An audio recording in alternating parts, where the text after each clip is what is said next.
events, book events I do, because I do so many of them. But this is amazing because it's one, people who I'm trying to talk to. I mean, some of them are older, but, nevertheless, people I'm trying to talk to. And for me, I really want to know what they have to say. So I'm really looking forward to talking to each one of you and hearing your questions and trying to answer them as best as I can. And no holds barred. You can ask me any question that you want. Absolutely. All right. So you fired the first shots, Anita.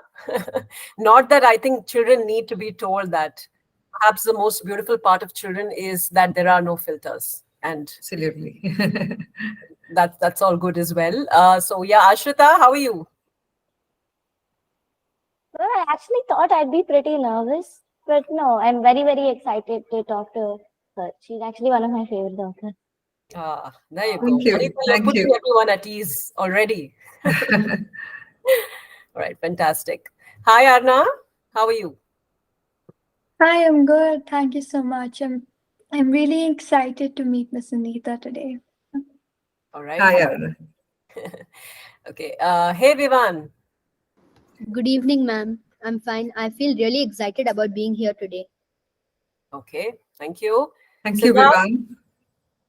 Good evening. I must thank you for this exposure, and I must thank Miss Anita for taking out her time as well. Thank you. All right. Hi, Aditi. Wave to us. All right. Okay. So, welcome everyone to Stories for Inclusion Fest 2023. This fest is something that's really special for all of us. Stories for Inclusion Fest started last year with an aim of saying that every story matters. You matter, your story matters, the way you see things matter. And who best than you to tell your story? And I think that has been the genesis of how we started. I remember in 2009, July, I think it was, when one of my favorite authors, Chimamanda Ngozi Adichie, came up with this beautiful TED talk called The Danger of a Single Story. And I quote her, she says, "The single story creates stereotypes. And the problem with stereotypes is not that they are untrue, but they are incomplete. The consequence of the single story is that it robs people of dignity. It makes one recognition of one's humanity difficult. It emphasizes on how we are different rather than how we are similar." And that last line, the emphasis on how we are different rather than our similarities, is something that has stuck with us for a long time. And so we at Not That Different created this movement to help every child come out and be ambassadors for neurodiversity. So why a child-led movement for neurodiversity? I think the best person to answer that would be my dear friend Nidhi Mishra, who's the CEO of Bookosmia and also a co-founder at Not That Different. Over to you, Nidhi. Hi, everyone. Such a pleasure to meet so many young people. I know most of you from the work that you've been doing, your books that are coming out, and of course, having Anita here. So as I think all of you know, Bookosmia is India's largest publisher for kids by kids. I pivoted after a 10-year banking journey to start this because I was convinced that young people need to tell their stories. And the reason why you should, I think Archana has covered that immensely. One thing that we realized was that whenever we're looking at all of these thousands of kids who write to us and get published on our platform, it was an amazing discovery for us and a journey for us to understand what all young people are capable of. So unfortunately, we also came with a baggage of judgment that kids and young adults are all about Instagram. They don't pick up physical books. They're always looking at screens. But when we started publishing all of these young voices from 6 years to 17 years old, slowly everything changed for us. Our conviction that we can lead into a better future was really strong when we heard your stories. And by stories, I don't mean, fictional Classic. I'm using it as a moniker about your ideas. So we were convinced a few years back when we started thinking of this idea that why not have this massive platform where children come to read and write, they come to speak on TED Talks, they come to run their podcasts on Audible. Why not have you lead the movement of inclusion? Certainly, you're much, much more qualified for it than most of us adults. Children are naturally curious. You have questions which need to be answered, unlike adults who are either too scared to ask because they don't want to come across politically incorrect, or they just don't care. It's not their business. So yes, children are very curious. They are very unfiltered. And they lack the conditioning that has unfortunately caught on to us as adults. So you're not judgmental, you're not biased, which is why we thought that this movement should be led by children.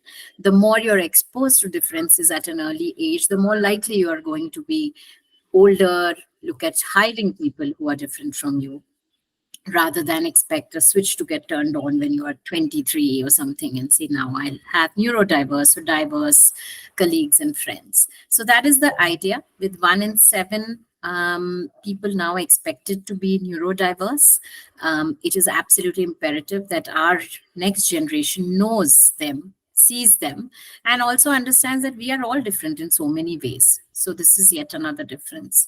That was the genesis of Not That Different. I know that we've had a good run. Our program has been spotlighted not just in India, but by BBC worldwide. 2 months back, I was invited to speak at Stanford, where they wanted us to share this story about how a movement all the way in India is about inclusion, that too being driven by kids. So it has been an absolute honor for me to be in this journey with my co-founders, Archana and Mugdha.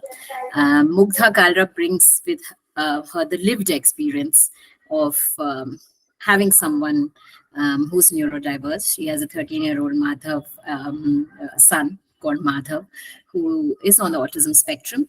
And Archana and I try to complement it with the neurotypical world, why we should also care. We don't have a lived experience, we don't have relatives, but we should still learn how to be more inclusive. So I think that pretty much sums up things for us at Not That Different. I can see Aditi is here. She is our published author. Anita, I don't know if you know, Aditi uses text to speech. We have published her book. She's a Times Author Award winner. And absolutely eloquent.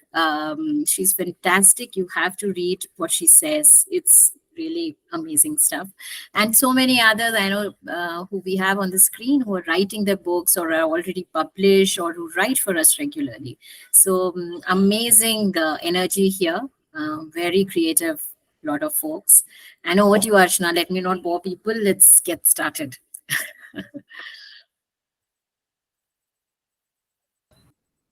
You're on mute. Yeah. Thank you so much, Nidhi.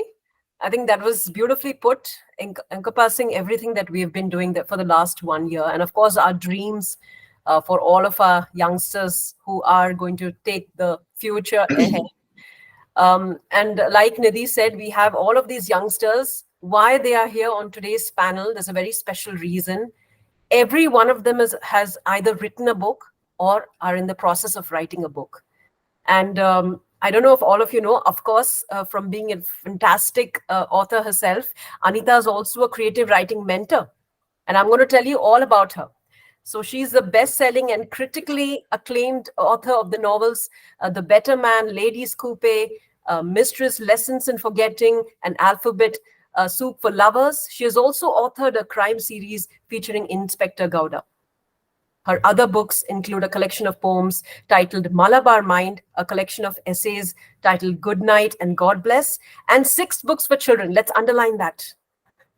She has also written 2 plays and the screenplay for the movie adaptation of her novel Lessons in Forgetting, which was part of the Indian Panorama at IFFI 2012, and it has won the National Film Award in 2013. Among other awards, she was also given the Central Sahitya Academy Award and the Crossword Prize. Her books have been translated into over 31 languages around the world. And of course, like I said, she is the founder of the creative writing and mentorship program called Anita's Attic. So let's take this brilliant opportunity to talk to her and, of course, get to know all about the process of writing and how to enjoy it. But before I do, Anita, before I welcome you, I have to say, this is a gorgeous book, everyone. Thank you. Okay, so this is Anita's latest book. It's called Bipathu and a Very Big Dream. And it's about this beautiful 9-year-old girl who lives in this picturesque village in Kerala called Kaikurasi. And you know what? She has 3 loves. Okay, one is her brother, second is football, and third is a Bollywood actor. But I'm not going to name who he is because you have to read the book in order to see who it is. Okay. And I don't want to give out too much about the plot, but this is a book that tells you that if you put out good things in the universe, good things will happen to you. It's a book of great hope. It's a book of promise. And it's a book that everyone can do what they want if they set their mind to it. An absolute delight. And I want to name this as, this is our Bookosmia's recommended reads of the month. So that means all of you will definitely read it. Am I right? So please welcome Anita to our Inclusion Fest. Welcome, Anita. Thank you. Thank you for having me here this evening. And this is the first time I'm doing a panel with children in it. And I'm actually kind of a little afraid because I'm so used to talking to adults, and when you talk to adults, there's a way that you talk to them because they're mostly academics or readers. And it's a different sphere in the sense that their awareness of the world of literature is obviously on a slightly higher gradient than, the wonderful readers present here today, wonderful readers and writers present here today. So what I'd like to start off is by talking about what writing means to me. Now, one of the things that I tell people is that find yourself a dream right in the beginning, as early as you can. A dream that you're so passionate about that you can't think of a life without it. So then what happens is that the rest of your childhood and your adulthood, early adulthood, is spent pursuing that dream on how to get there. So it could be anything. It could be maybe you want to write a book, or maybe you want to make a film, or maybe you want to create a bridge that has never been created before using a certain kind of material that has never been used before, whatever, as wild as your imagination can get. But find yourself a dream, and then the first part of your life, what you do is that you try and see how you can build on that dream. So if, for instance, as a writer, that was one thing that I knew. I knew very early that the one thing that I wanted to do in my life was to write. I didn't have clarity on what it is that I wanted to write. I didn't have clarity on how I was going to write, but I knew that instinctively, I knew that I ought to build on this ability. That is, so it means 2 things. One, of course, is that as a writer, I need to keep writing. The more I write, the better my craft gets. And equally and importantly is reading.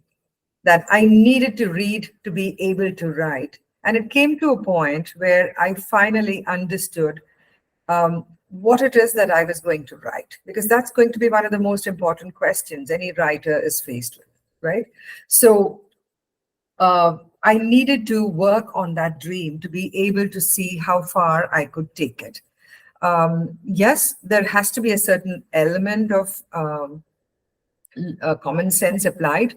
So you can't have this absolutely almost impossible dream, like saying that at this point, okay, exactly 2023, that I want to build a lovely little cottage on Jupiter.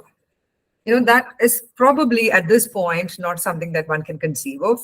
So the dream has to be something that you feel very strongly about, whatever it is. It could be maybe you want to compose a piece of music, or you want to learn an instrument, whatever. But remember that this dream is something that has to be with you. And I tell people that I talk to that when you have a dream, you're never going to be lonely, because you always have your dream to be there with you. And secondly, even when you are feeling like, that maybe it's not a great day, the thought of your dream will cheer you up. And when you go back and think about it, it just kind of adds to how you feel. It motivates you to kind of get past that bad day. So once you have identified your dream, then there has to be a single-minded pursuit, because obviously everybody is going to have distractions. Everybody has distractions. So what sets apart a person who's just dabbling in writing to someone who actually becomes a full-time writer like me is this single-minded pursuit, of believing in your dream, of believing in your ability to chase it, and to make it come true by thinking that this is the most important thing in my life. That doesn't mean that, you kind of walk over everything else. You have your dream, but the dream has to be linked to your bond with humanity.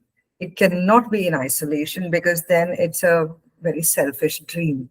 Now, one of the joys about dreams that get realized is that if you can share that dream with another person, then it's not just you who are deriving pleasure and joy from it, but you are able to share it with people out there as well. So many of these thoughts went into what is it that I wanted to do with my life. So I was very sure that I wanted to be a writer, though I was very interested in multiple things. I was very interested in biology. I was very interested in geography. And I was also very interested in art and music. So the thing was, how do I choose what it is I wanted to do? And what is it that I really wanted to, make my life's framework? And so it began with telling myself that perhaps if I want to be a writer, it's going to help me immensely if I understand the world of literature. So I decided to, excuse me, get an education in English language and literature, for the reason that English had been my first language. And while I would have loved to have probably, say, studied Malayalam literature or Sanskrit literature, I didn't have enough, I would say, the felicity for it. And so I ended up studying English literature. What it did for me, more than anything else, is that it helped me understand what are the supposedly norms for writing that is considered literature. It didn't teach me anything else. Yes, I read a lot. I read a lot of fiction and non-fiction, which I wouldn't have read otherwise because it was part of my course syllabus. But I think in many ways, what has made me the writer that I am today are two things. One is the vast and extensive kind of reading I did outside my, course syllabus. And secondly is observation, of looking at life and absorbing life. Because a writer, especially a creative artist, especially a writer, cannot live in isolation from the world we are part of. Whether we are writing about birds, or we are writing about supernatural beings, or we are writing fantasy stories, it doesn't matter. It's all grounded in the world that we inhabit. And so you can't be separate from that world. And you need to be able to understand human behavior to be able to write about human behavior. Now, one of the key things for any writer to have is to be able to step into the skin of the character he or she is writing about. And how do you do that? You can only do that if you learn to think like the other person. So I'm going to use this word empathy. Unless you are empathetic, you won't be able to write about characters. You won't be able to write about situations. And that's, I think, part of what I believe is how we need to see inclusion, that you look at or you are, when you are with a neurodiverse person, you need to have empathy.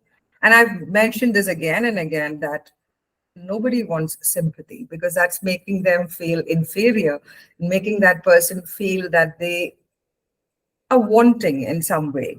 And nobody's wanting, or if somebody is wanting, all of us are wanting in that same way too. So because we're all, made of the same things, we're all organic creatures. So it's just that we just have different kinds of strengths and weaknesses.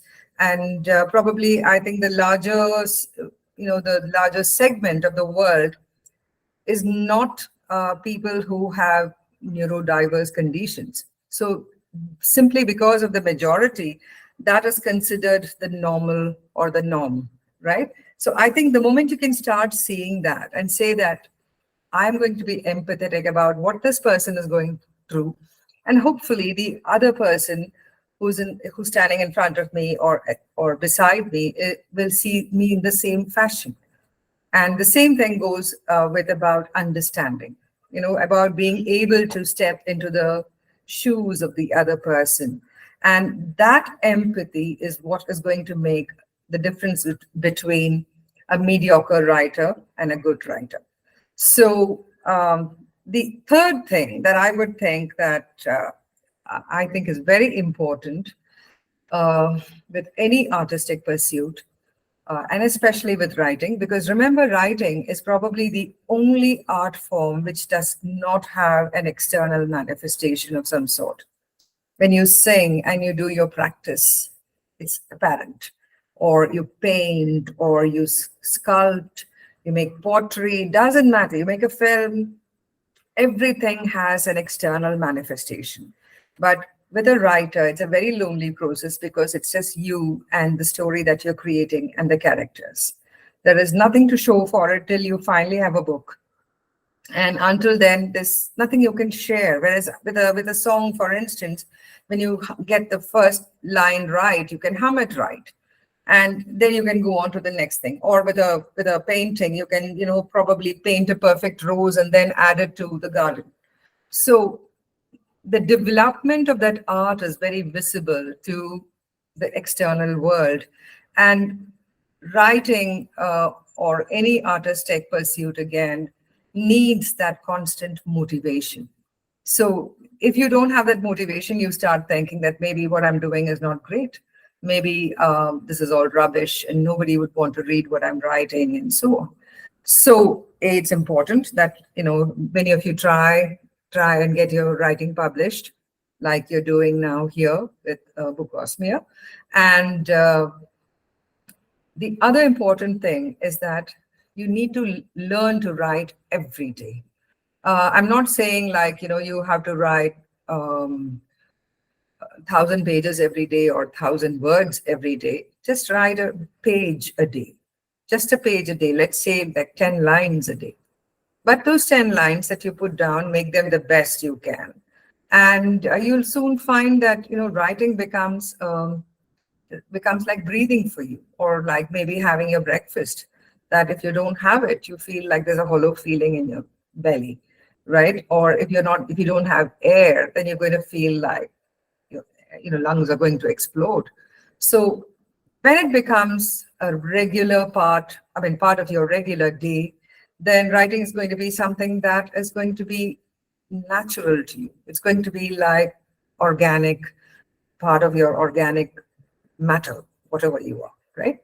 So I think these are the few tips that I would give to these young writers. One, read extensively. Two, write every day diligently. Even if you, and I'm not saying 7 days a week, I'm saying like at least 5 days a week. Just 10 lines between all your homework sessions and everything. Just write 10 lines and read. When I say read extensively, read, broadly as well. So you're not just reading one kind of book. You're not just reading only, let's say, comics, or you're only reading fantasy books, or only a certain author that you liked. If you read an author that then read an author whose name you've never heard before. Just take a chance. Maybe you'll discover this great author. And the third thing is to make sure that you identify what is it that you want to write about. And like, it's just like like the way I said, you find your dream and you have a single-minded pursuit of it. It's the same thing. Once you have an idea, don't allow yourself to be distracted by this and that, but stick to that idea and see how you can build on it. Fourth, try and get your work published. And fifth, keep a very open and empathetic mind. And then you would be a great writer, one way or the other. Those are brilliant tips, Anita. I think we should call it the manifesto for every writer, not just a young writer. That was brilliant. And I think for us, already in the first 15 minutes, there's been so much wealth of information and knowledge that you have shared. And for that, we are grateful. All right. So now over to our youngsters who have been excited and waiting to speak to you. I'll start with Vivan Bajpai, who's 11. Vivan is from Bangalore, and he wrote his first book called Swarg Lok Park.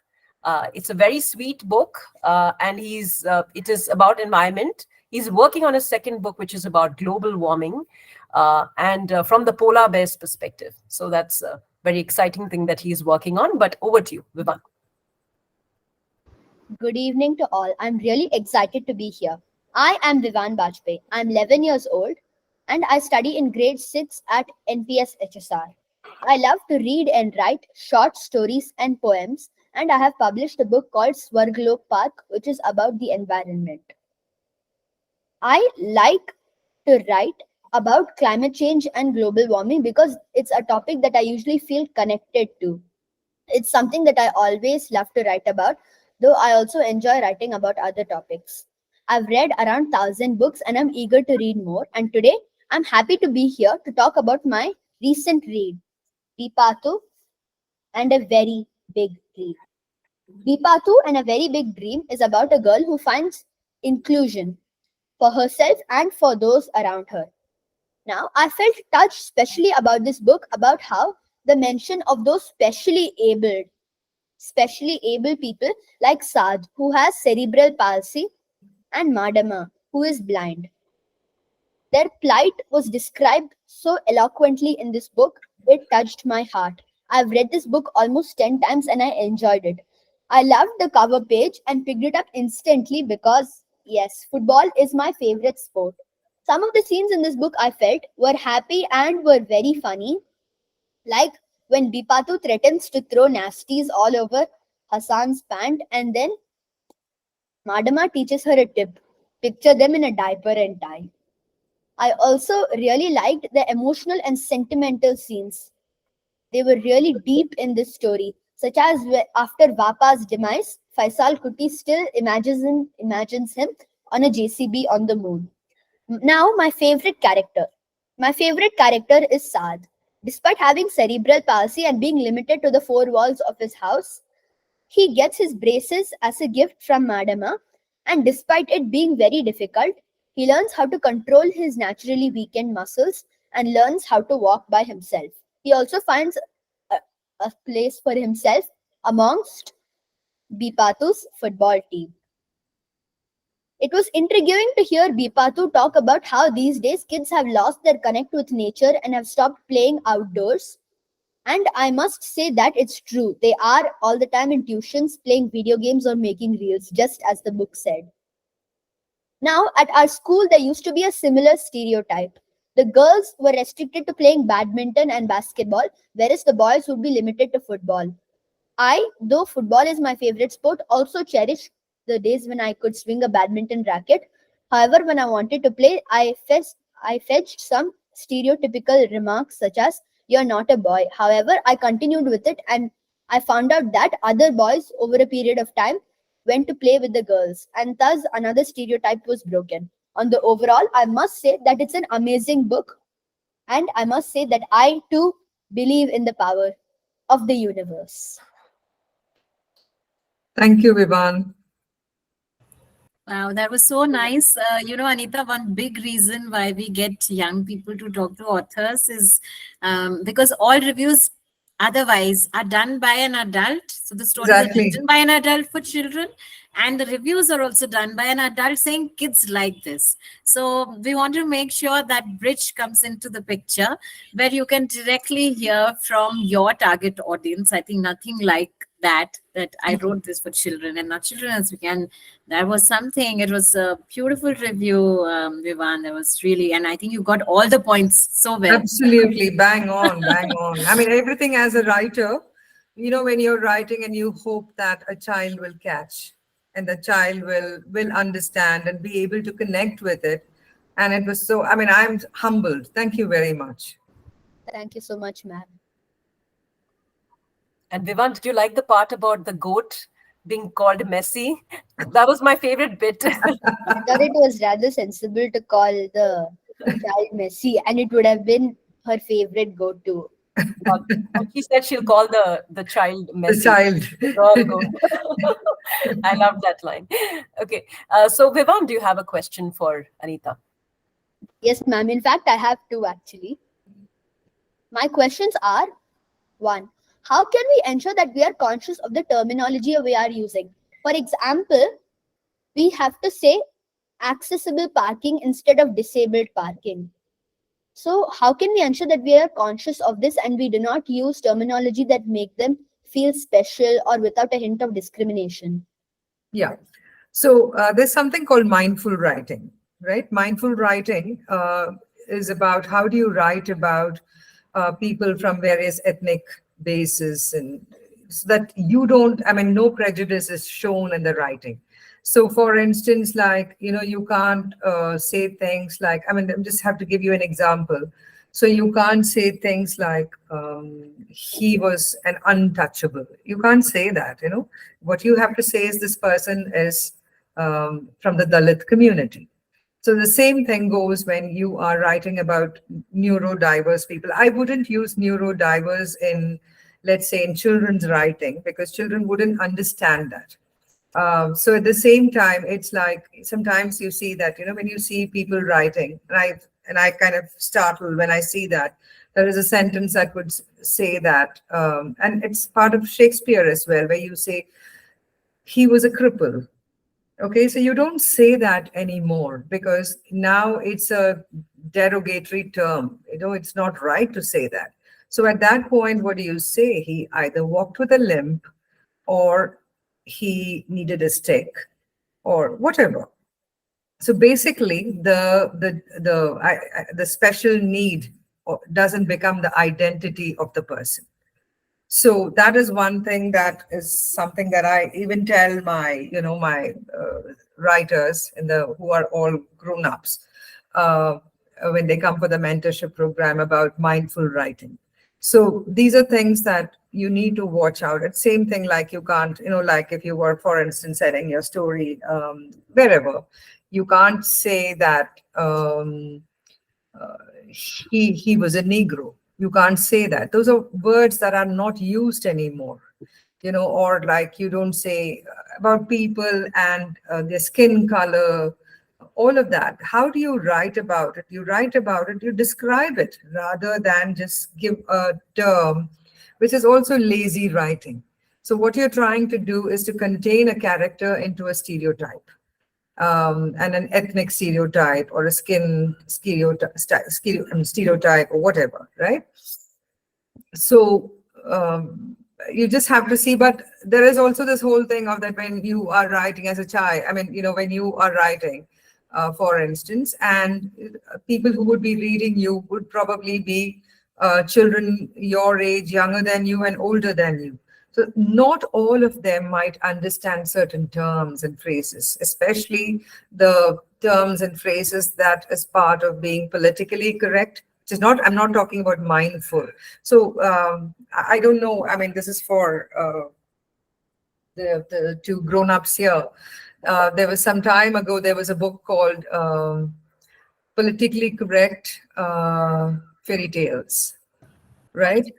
Bedtime stories. Yeah. And then there was a whole series of it that came up. Yeah.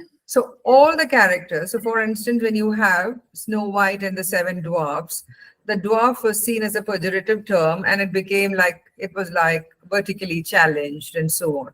So that book was written with a different purpose in mind. It was actually a satire of sorts. But when we are writing, and I'm including all of you and me, because we're writing for the same people, then when we are writing, we just need to make sure that the reader understands what is it that we are signaling. And secondly, that we find an interesting way of being able to talk about it without actually, using terms that are derogatory or hurtful. Yes. Does that answer your question, Vivan? Very well, ma'am. Thank you. Thank Ma'am, you. my other question is, which would be better? On one hand, we can just research about a particular disability, say Down syndrome. We can just research about it before writing a story. Or what we can do is we can actually interact with a person who has Down syndrome. At that time, would we find any missing elements in the story? If so, then how would we bridge this gap? So you need to do both. Because you need to understand what is this particular condition what this condition entails, because it's very different. For instance, somebody on the autism spectrum is very different from somebody who has Down syndrome. The way they react to situations, the way they look at life, everything is very different. So you need to, one, have an understanding of what is that particular condition, right? And then it makes great sense to be able to interact with a person who has that condition, just so that you know how to be able to describe things without just going back and looking at stereotypes that are again available on, in films and so on. Because basically people who have written those characters have not made the effort to find out. So sometimes I see that when they the way let's say neurodiverse conditions are talked about in cinema, especially in Indian cinema, regional cinema, it would make you wonder, what have they actually understood about it? I mean, yes, there are some brilliant films where they have actually been able to talk about it like it should be. But most often, it's just something that's just like a generalization. And that is the first thing that any writer should avoid, that you don't generalize.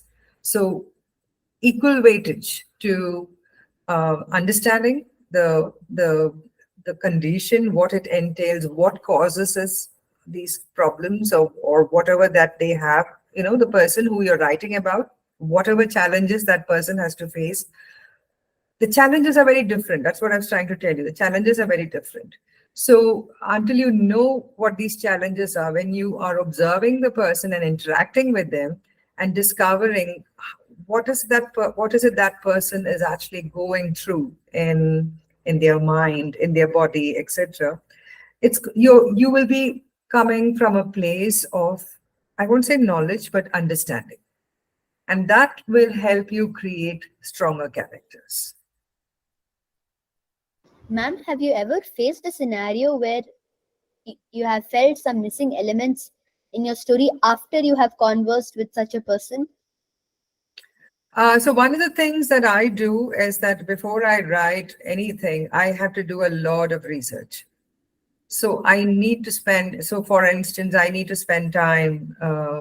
I need to, and I think, Vivan, you were there at the book event in Bangalore, right? Yes. I remember. And so, if you remember, Saad's father was there. So I would constantly check with Saad's father about what are the things that I can put in and what is it that I'm getting wrong. Because there are some things, especially because I've only met him in my house, and it's not like actually like, when Bipathu is describing what help he needs and all of that, I need to be able to speak to somebody who can tell me exactly. So I had to constantly cross-check. So yes, usually before I write a character, and I spend some time, researching that person, when I say person, that character. And then wherever I have doubts, as I'm writing, the moment I have a doubt about something, then I make a note of it. So that when I go back and I'm editing my manuscript, then I can, speak to some whoever. So it could be about anything, because now in this book called Lessons in Forgetting, I have a girl who is who after an accident is in a coma.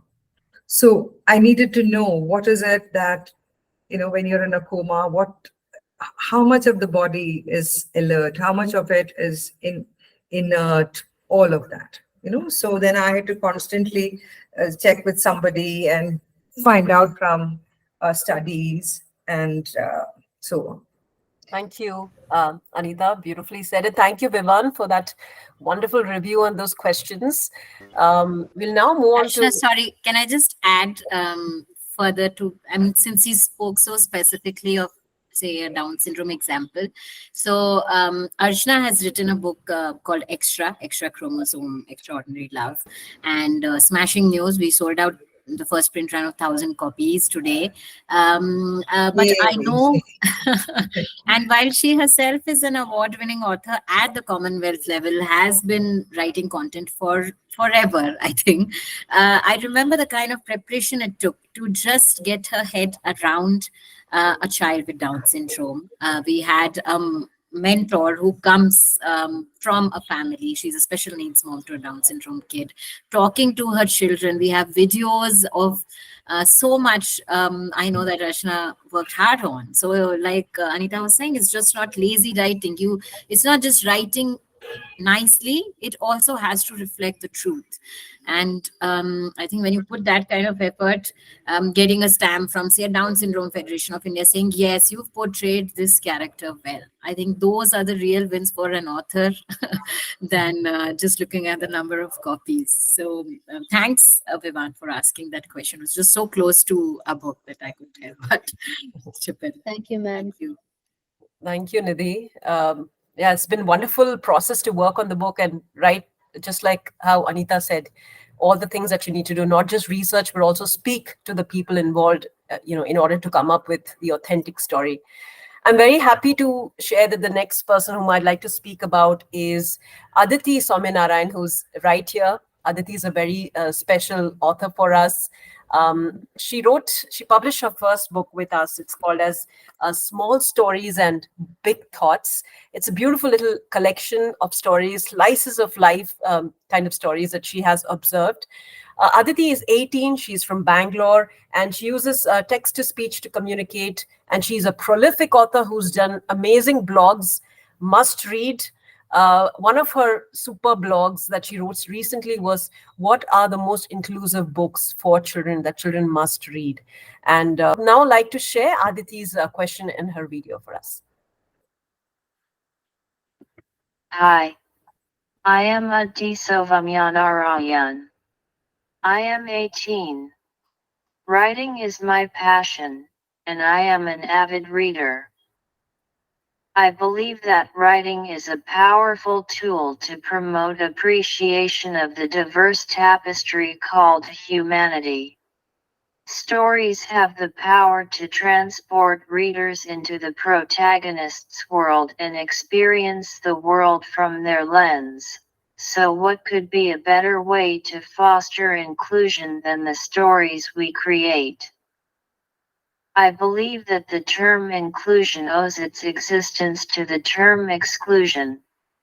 I hope that my body of work contributes towards creating an equal world for us neurominorities, a world where we don't have to talk about inclusion, because there is no exclusion to begin with. Utopia, you may say, but I say it is all about a change in perspective. So, here's my question. How easy or difficult is it to create a protagonist who is different, and what are some of the things to keep in mind to make sure the protagonist is relatable? Right. Yeah, thanks, Aditi, for the question. And I'm glad to see that you actually use the term neuro minorities, because that was exactly what I was talking about, saying that what is this minority majority business? It's only because, it's like saying that 80% of the world are Asian. So does that make the world Asian? Not really, right? The world consists of people from different, whatever, races. So you have Caucasians and you have Asians and you have the South Asians and so on. So one of the things I think to remember is that when I'm creating, this is something that I have to remember and tell myself, is to start off by asking this question that can the character that I am creating be able to handle these things? Just give me. And to be able to see it from the point of view of the person who I am creating. And this is especially not so easy when I'm writing about a character who is different, which I mean, it's not a word that I'm very comfortable with using, because I think that we don't need terms to typecast anybody. So this whole word difference itself is so subjective, because it's like, what is difference? Difference as against to what? So anyway, coming back to the question, I think it's like just as I was telling Vivan, that it's important to be able to know this character inside out, understand everything about this character. So then when I am creating this character, I am creating it as if I am writing about someone who I know very, very dearly and know very well. And secondly, I think it's important to be able to like your characters. When you like your characters, then there is a certain tenderness that comes into the writing. And that tenderness is especially needed when you are writing about people who have to face a lot of discrimination anyway in the rest of the world. The world that doesn't understand what it is to be a neurodiverse person, a world that doesn't completely comprehend it. And because people are stuck in these kind of generalizations, they, tend to use terms that are wrong, tend to describe things that are just superficial, and so on, right? So I think one of the things that would be very important is to be able to see the heart and the soul of the character, as well as their physical attributes and their mental attributes as well. Thank you, Anita. I'm sure that is a great answer for Aditi as well. And we hope to read from Aditi on what she thinks about the session as well as we go along. We'll now go to Arna Pandey, who is 12 and who's joining us from Gurgaon. Arna is also very interested in environment and environmental change. And Anita, she's writing a book about... Oh, right. Okay. She's writing a book about the migration crisis that's happening in Uttarakhand. Mm-hmm. And that's a book that's a story that she's passionate about, and she's writing a children's book about it. I'll head over to Arna. Go ahead. Hello everyone. My name is Arna Pandey. I'm 11 years old and I study in Lancers International School, grade 7. I'm a passionate reader and writer, and I also enjoy playing tennis and piano.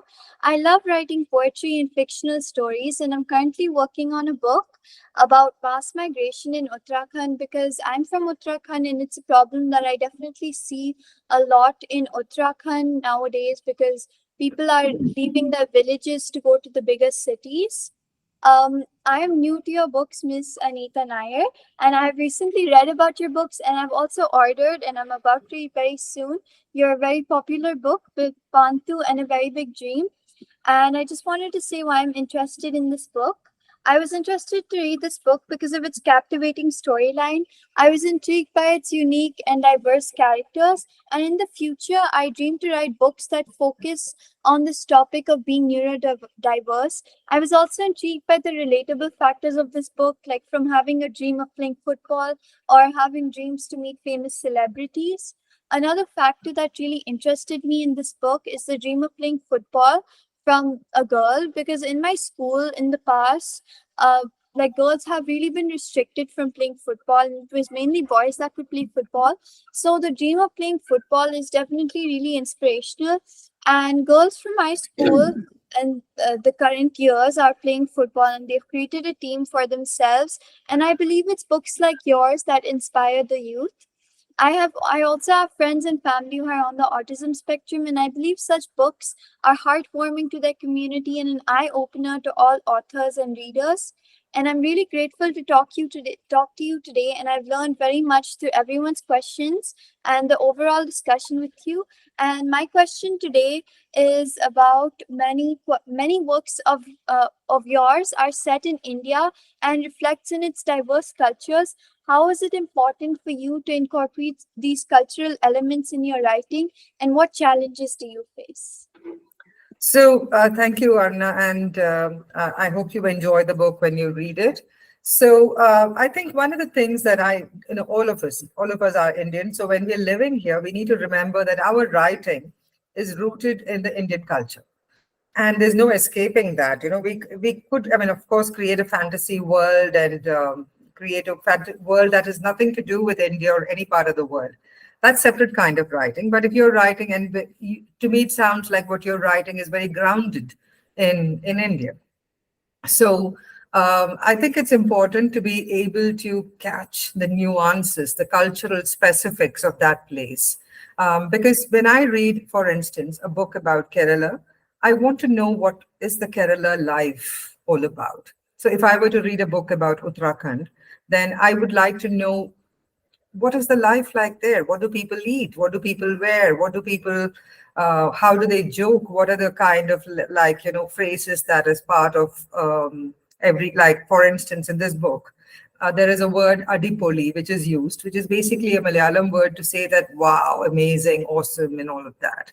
Right. So what would be a similar word in probably in the hills of Uttarakhand and so on? So I'd like to know all about that, because then it transports me to that place without you actually telling me that, look, I'm writing about Uttarakhand. Okay, so when you describe the place, when you talk about the geographical elements of the place, when you talk about the flora and fauna of the place, when you talk about cultural elements and so on, what you're doing is you're transporting the reader to the place that you're writing about, and the characters become that much more real.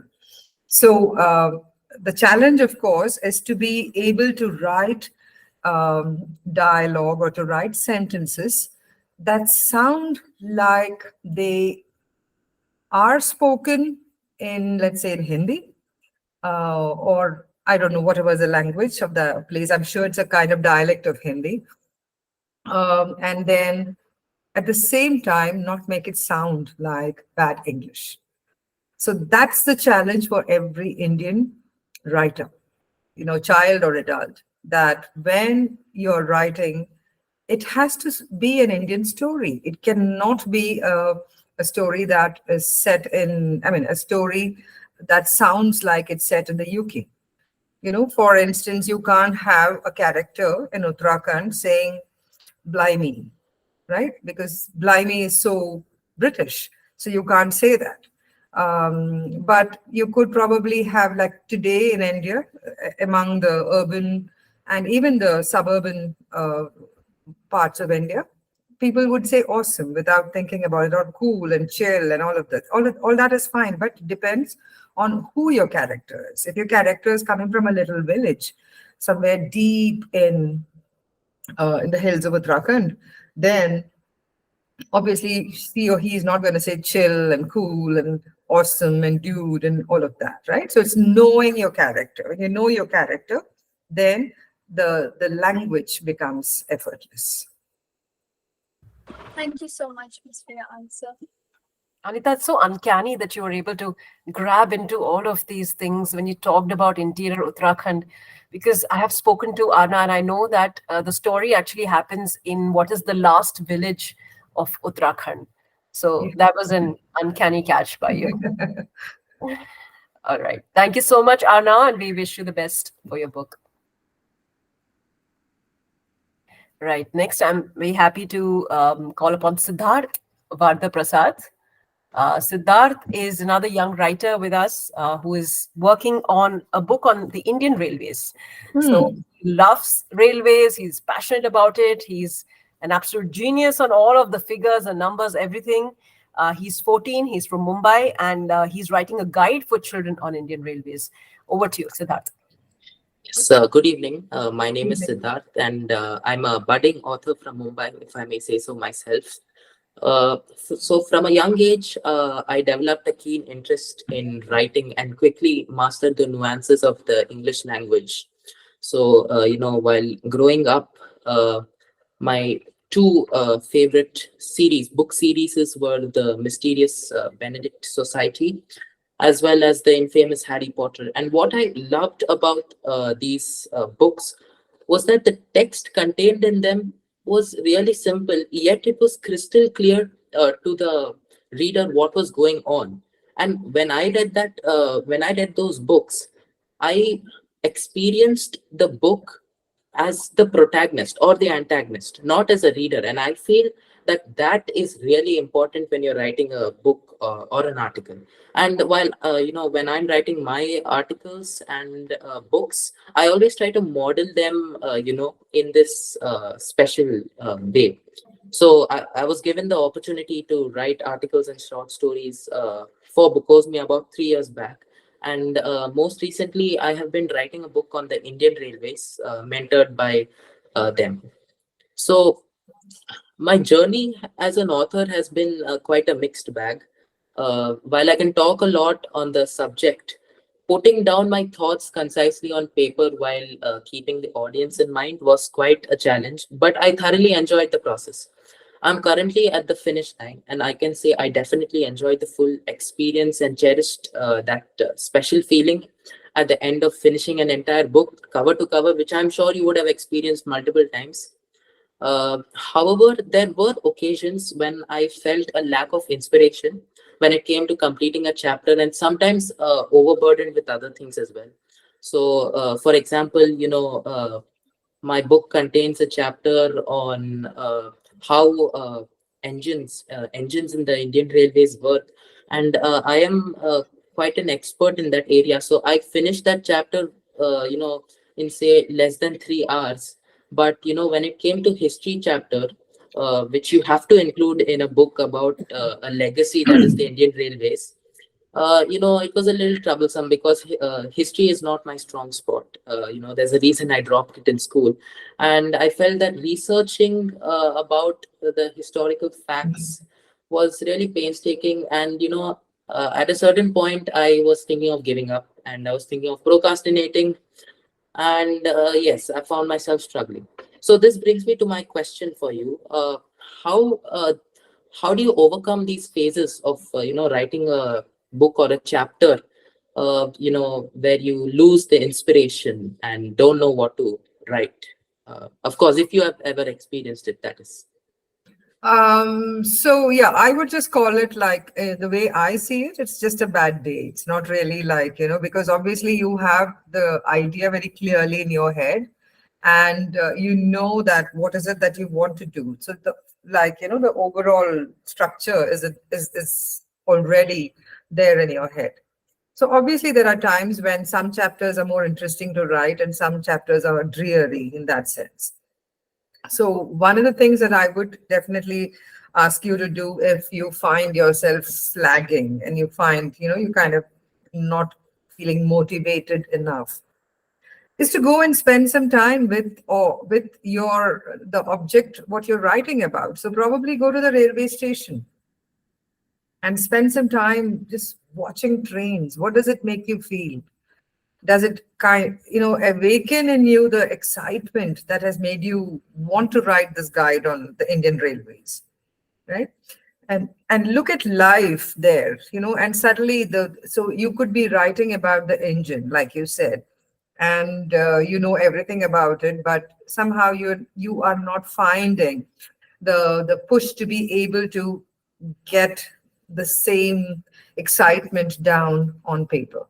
So then romance the object that you're writing about. For instance, if you were writing about the engine, then look at it from the human perspective. Think about all those men who, when it was an engine that was fueled by coal, what would happen to them? Like, these are men who would have to shovel coal into that fire to keep the engine moving, so that the trains can, the compartments behind are, pulled along. So think about them. Find yourself something to cling on to rather than just looking at the engine. So it's not just the engine with that number 216 or whatever on its face, but look at pictures of old engines. Try and read about the role of railways and what engines have done, because the way what railways have done for the world is kind of amazing, not just in India, everywhere else, but especially so in India. It opened out places. It made travel possible for poor people also. So for once upon a time, it was only the very rich who could afford to travel. But when the railways came into being, what it did was, in a strange way, it democratized travel. It made it equal for everybody. Yes, obviously there was this whole business of classes and who could travel in what class and so on. That's a different political question. But basically, the idea is that when you have travel, and that's so kind of think about those thoughts. Think of thoughts that are around the subject, are pertinent to the subject, and you'll find yourself kind of feeling a little inspired by that difference in perspective. Thank you. Thank you, Siddharth, and thank you for that great question. I loved how Siddharth said, if you have faced problem. That was very nice, Siddharth. Okay, thank you. And now we move to the last speaker of the day, that is Ashita. Ashita Surya Prakash is 13 and she joins us from Bangalore. Welcome, Ashita. Ashita is a special writer here at Bookosmia because she's just published her gorgeous book, which is called Mahabharat Unheard Voices. And she's taken 5 characters that have traditionally been vilified and told their stories as well. So like we said at the beginning, everyone has a story and their story must be told. And, it's never wise to judge someone till you know their entire story. I'm very happy to say that this book has also been taken up as school syllabus. So great work, Ashita, and go ahead and you can ask your question. Congratulations. Congratulations, Ashita. Thank you, ma'am. Thank you, Archana ma'am, for that wonderful introduction. As you said, I'm Ashita and I'm from Bangalore. I have always loved writing since I was very young, because I found it very difficult to talk about my feelings or what I was feeling. And unknowingly, I think writing through my characters, I put my emotions into my characters.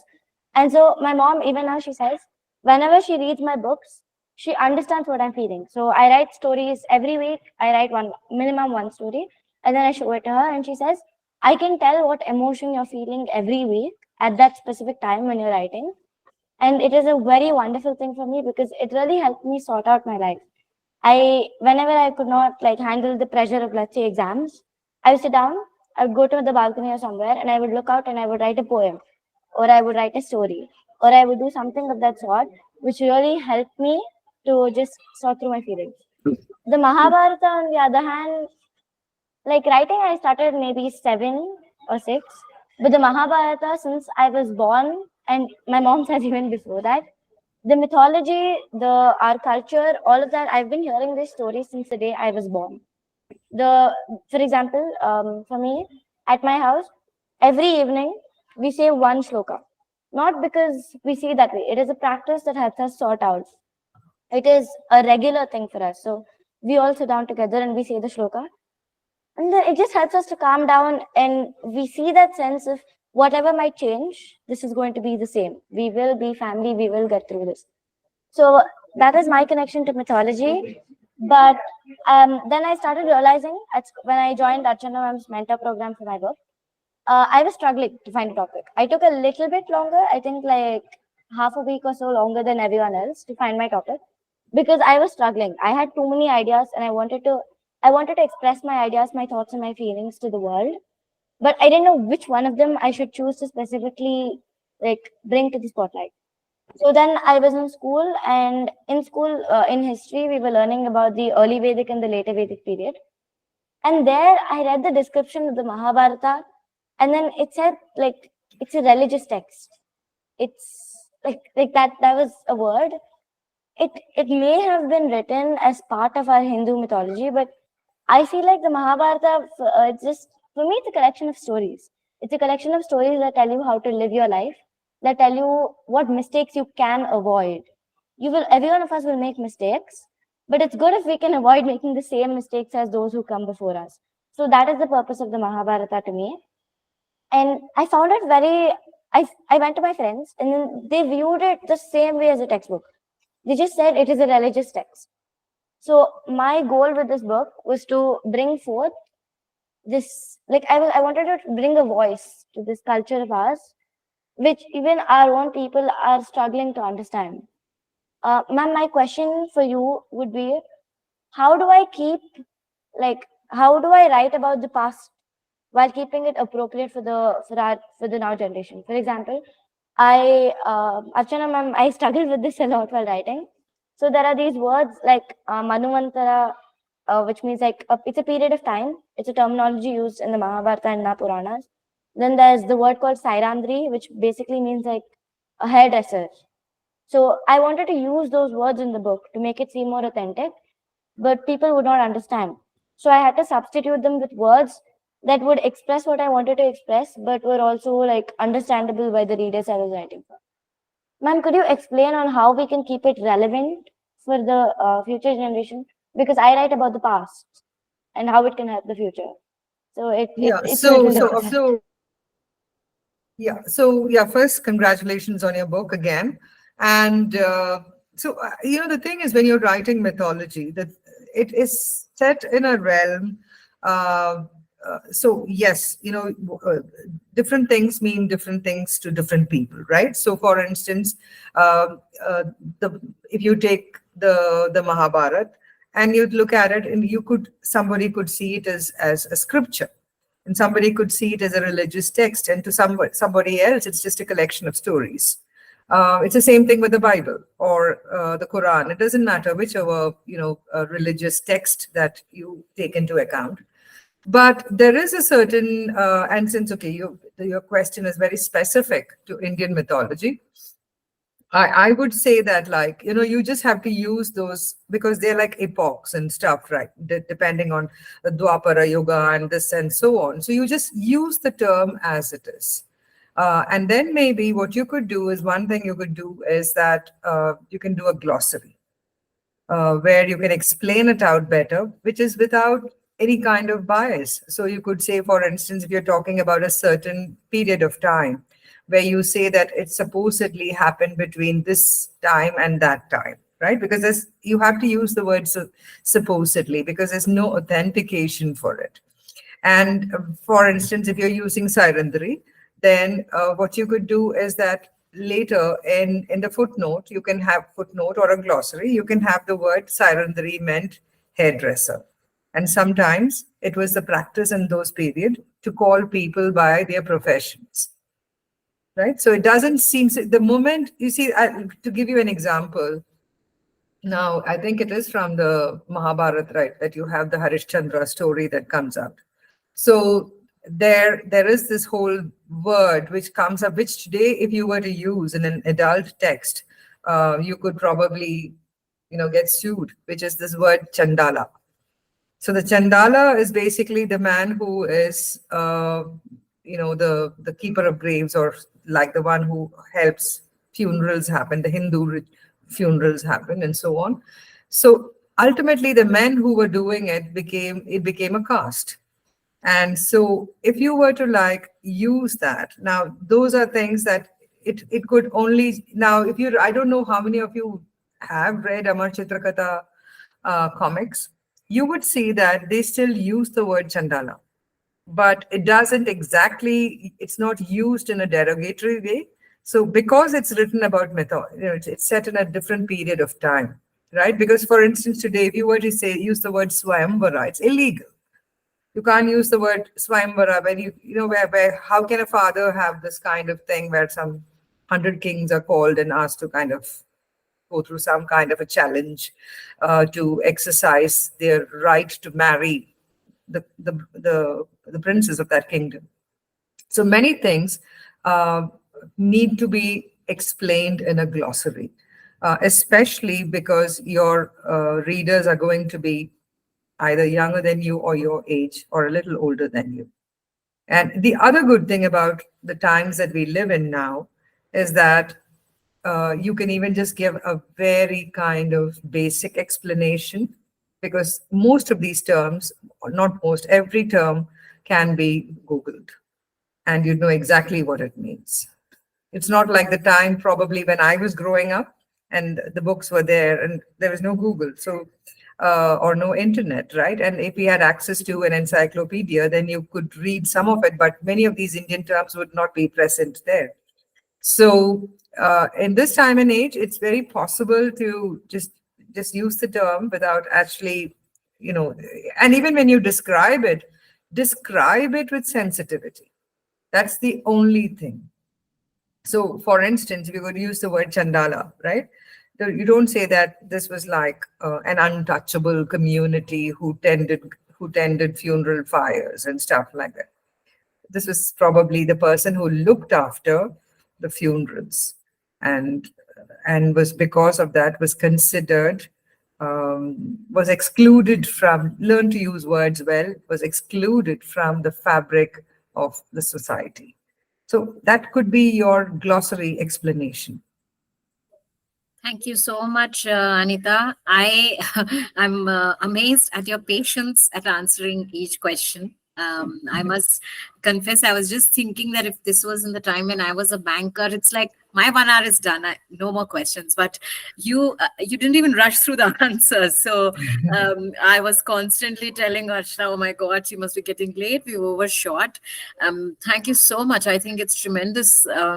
Even, the breadth and length of answers shows your passion for writing and having a conversation about it. And thanks a lot to the young people here who've been asking the questions. I think if this were an adult conversation, there would be no backstory to the questions. So no one would have shared, I'm doing this is where I get stuck, or this is my problem. I think we would have just come directly to, okay, Anita, how do you do this? Do you ever face a block? I think they would have been very upfront. And I think another classic example of why it's important to know the person behind who's asking that question. So thank you for teaching me also some patience here. I was kind of on my toes a little too rash. Anita, we've had you for so long. There's a 1 minute quick rapid fire that we wanted to do. I'll quickly hand it over to Archana. 1 word answers. That's about it. And then we'll quickly close. All right, Anita.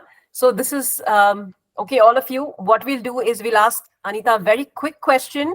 And Anita, you don't have time to think about it. So you just have to give us the first thing that comes to your mind. All right. Okay, so I'll call out your name and you can send me. Aditi, if you could please type in the chat your question, it would be great. And Anita will take it. All right. Meanwhile, everyone else. Okay, I'm going to start with Vivan. Vivan, your question.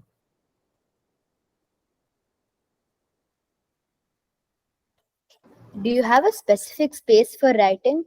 Yes, I do. I have a library. Yes, Lovely. ma'am. Okay. Arna? What's your favorite song to listen to while you're writing? So many. It's very difficult to answer. It depends on the mood, really.